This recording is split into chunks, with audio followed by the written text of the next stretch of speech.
hot a lot of the time, blah, blah, blah. I could go on forever, but that is a huge part of it.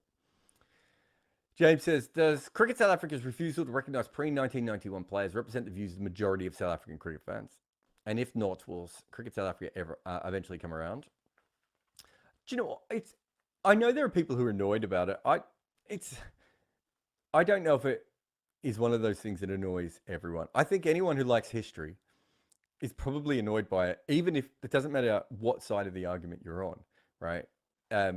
If you like history, there's a part of you who's like, but they did play for South Africa. We have stats of them. They literally went out there and played. They were the best players available to be picked at that time under a racist system, right? And they played. And it wasn't just a racist system, of course. You know, the Afrikaans players were also kept out of cricket in a certain way. It was kept as a very white English South African game, if that phrase makes sense at all.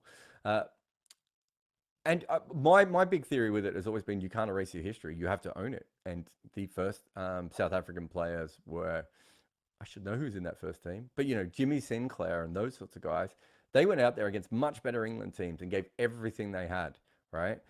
Would they have been better off if they'd been backed up by players who were not just picked because of their skin color? Yes, probably. But that doesn't change the entire situation. And so I do think from that perspective, it's a very, very important, I think it's a very, very important thing. However, Cricket South Africa has just gone through a racial hearings.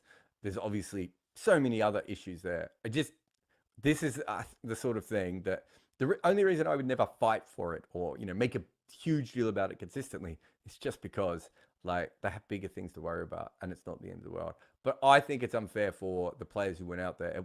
You know, that it wasn't their fault that the system was the way that it was.